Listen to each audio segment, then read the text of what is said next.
Casa Master Gourmet. Olá, meus queridos, está começando mais um Casa Master Gourmet e hoje a nossa receitinha é justamente para isso. Que tal a gente fazer uma refeição leve e super saudável, utilizando sempre de alimentos muito coloridos e principalmente brincando aí com sabores, tanto do salgado, misturando aí com sabores adocicados das frutas, que são aqueles sabores que geralmente as pessoas falam agridoce. Então nossa receitinha de hoje, meus queridos, é um rocambole de frango tropical ao molho de cajá. Bem regional, com a fruta típica do Nordeste, porque esse programa é feito para vocês, em especial o povo daqui dessa linda Paraíba. Tá com seu caderninho do Casa Master Gourmet na mão, né? Então, vamos lá anotar todos os ingredientes e eu aqui tô fascinado nas cores e no aroma dessa mesa que está composta de muitas frutas e o perfume do cajá. Tá com o teu caderninho? Vamos começar anotando todos os ingredientes. Para essa nossa receita de frango tropical ao molho de cajá, nós vamos precisar de frango, margarina, uma gema, farinha de rosca, suco de cajá, açúcar, um mix de pimenta do reino e pimenta branca, presunto, mussarela, cebola, pimenta calabresa, mostarda em grãos, pimenta biquinho, rúcula, sal, azeitonas negras, alcaparras, ervilhas frescas, tomate concassê, o tomate picadinho sem pele e sem semente, tomate seco, cenoura e frutas. Então, depois de todas as receitinhas anotadas, e você sabe que lá no nosso site, você entrando depois no casamaster.tv, tem lá o nosso link, receitas, e tem tudo listadinho, inclusive com as quantidades. Porque, lógico, eu ensino você a fazer aqui, mas eu quero que você vá lá, entra no nosso site e pegue tudo detalhadinho para não ter erro, para você não errar e falar assim, testei a receita do chefe Fábio Cunha e não deu certo. Então lá tem tudo anotadinho.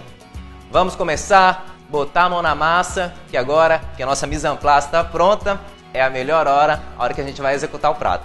E para começar, vamos agora reduzir o nosso suco de cajá. O suco de cajá concentrado, ou se você não encontrar o suco de cajá concentrado, você também pode pegar aí polpa de cajá. Só que a polpa, ela vem, lógico, em pequena quantidade. E aí o que você vai fazer? Você vai adicionar sempre um pouquinho de água, ou se quiser colocar também, acrescentar, quem sabe, um vinho branco seco, também vai agregar o quê? Um saborzinho da uva, então sempre vai colaborar. Bem simples de fazer, vou colocar aqui o açúcar e lembrando que esse molho de cajá, vocês estão lembrados daquela vez que eu fiz o filé de frango com o pedestal de arroz negro, né? Ao molho de laranja. Lembram como que eu fiz aquela redução? É só entrar lá no nosso site que você vai achar essa receitinha e vai lembrar como é que eu fiz. Então você pode fazer desse mesmo tipo aqui, ó, com molho de laranja, que é uma receita bem clássica, uma receita internacional, e você pode também fazer com diversas frutas, como caju, como goiaba, enfim, mangaba, abacaxi. Vocês podem fazer uma redução de vários tipos de fruta. Aqui, ó, o nosso açúcar está caramelando, por quê? Porque a gente quer ele caramelado para agregar um pouco mais de sabor e, lógico, também dar uma cor ao nosso suco de cajá, que vai ficar um pouquinho mais escuro, não vai ficar tão clarinho. Então, ó, faz um caramelo e eu mexo aqui com as mãos, por quê? Porque se eu colocar uma colher aqui, o que vai acontecer? O açúcar vai grudar tudo na colher e vai empelotar. Então, evitando esse trabalho, que depois fica lá para você lavar, deixar de molho em água, a gente vem com as mãos aqui mesmo, ó, tendo cuidado, porque senão o açúcar vai o quê? Vai queimar e vai ficar amargo. Tá vendo? Vocês estão anotando, né? O mais importante são as dicas do chefe durante o programa. O nosso açúcar já derreteu, vou colocar o que agora, ó? O suco de cajá. Quase encheu a panela aí, aproximadamente 700 ml de suco de cajá, vai reduzir e vai ficar mais ou menos, sabe quanto? 50 ml. Vai ficar um molho bem grosso, bem denso, mas super concentrado, com bastante sabor. Agora, enquanto o nosso molho vai reduzindo aí, até ficar bem grosso, bem consistente e encorpado, eu vou ali agora preparar o nosso rocambole. E aqui eu já estou com a minha massa, todos os meus ingredientes já prontos, a minha famosa mise en place, e vou começar aqui, ó, colocando o quê? O frango, que ele foi moído ou triturado, tá? Então é o peito do frango moído ou triturado.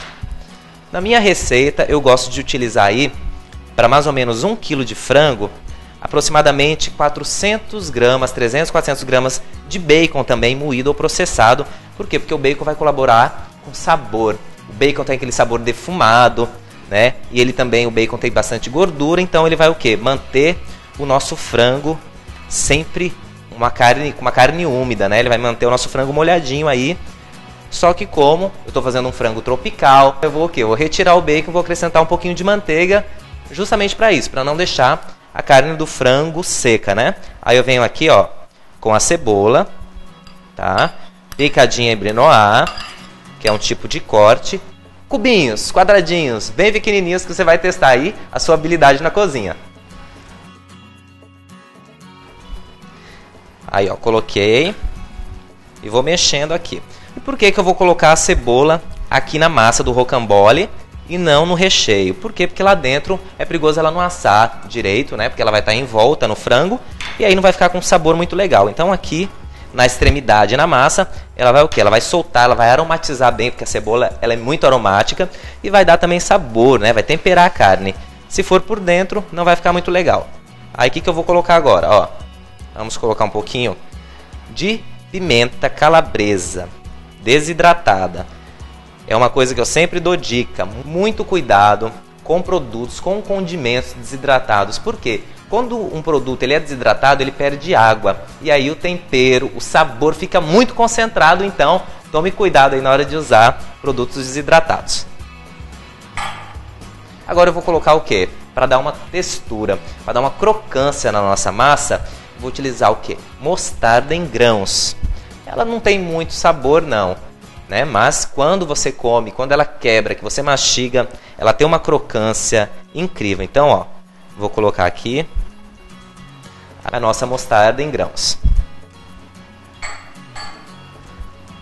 E aí, justamente como eu estava falando, ó, vou utilizar um pouquinho de manteiga sem sal. Por quê? Porque já tem o nosso sal que nós vamos utilizar na massa. E se você coloca o sal e coloca mais a manteiga com sal, é perigoso você salgar a tua massa. Então, vamos tomar cuidado com o sal. Por quê? Porque nos nossos ingredientes ali do recheio, nós vamos ter alguns ingredientes que contêm muito sal. Então, vamos ficar bem atento aí, porque uma comida muito salgada não fica legal. Agora nós vamos colocar aqui, ó, uma gema. Qual que é a função da gema? Ela é o nosso agente de ligação. É que vai o quê? Ligar todos os ingredientes um ao outro, certo? E aí vai fazer com que a carne de frango se misture com a farinha de rosca. Então, uma geminha aí já vai dar essa liga que a gente precisa para a receita. E aí agora, ó, vamos mexer bastante. Por quê? Porque nós vamos dar o ponto aqui, ó, com a nossa farinha de rosca. Tem algumas pessoas que gostam de fazer rocambole, ou de frango, ou de carne, utilizando sopa de cebola, né? No lugar de temperar, a pessoa vai lá, pega um envelopinho de sopa de cebola, derrama e tá pronto um rocambole. É bem prático, não vou falar que é ruim, porque não é ruim, também é saboroso. E aí, que problema tem se eu quero usar um pacotinho de sopa de cebola? É super válido, mas se você quiser dar o teu toque, o teu tempero, você vem e tempera dessa forma aqui e utiliza, lógico, uma farinhazinha aí de rosca, que é a farinha do pão lá, daquele pão de sal. Quando ele fica sequinho, você vai lá e rala, tem farinha de rosca. E agora nós vamos o quê? Temperar com sal. Tome cuidado, é o que eu sempre falo. Tome cuidado com o sal. Por quê? Para a gente não salgar a nossa receita. O sal ele tem que estar em cima, porque senão ele o quê? Mascara o sabor, e se ele falta, ele não realça o sabor. Eu estou sempre falando aqui para as pessoas tomarem cuidado com o sal. E agora eu vou vir aqui, ó. A pimenta do reino tem que ser uma pimenta do reino moída na hora. Então eu adoro, o sabor fica completamente outro. E o que eu faço aqui no Casa Master, na minha cozinha? Eu gosto de um mix. Eu coloco pimenta do reino, a negra, a escura, normal, e coloco a pimenta branca. Então eu gosto sempre de um mix de pimenta aqui no meu moedor. E o tempero, lógico, bem picantezinho, pra gente comer com esse nosso molho agridoce de cajá que tá ali no fogo reduzindo. E o aroma, o buquê de frutas, tá incrível. E aí, ó, para finalizar, a farinha de rosca. Também não precisa ser muito, por quê? Porque senão o rocambole vai ficar seco. É só um pouquinho para dar liga. E aí colocar a farinha de rosca, mexer, um pouquinho, misturar os temperos e aí depois nós vamos abrir ele no papel alumínio e colocar os nossos recheios. Enquanto eu mexo aqui meu rocambole, a gente vai para um rápido intervalo e já volta. Eu sei que você não vai sair daí porque você está com água na boca que eu tô vendo.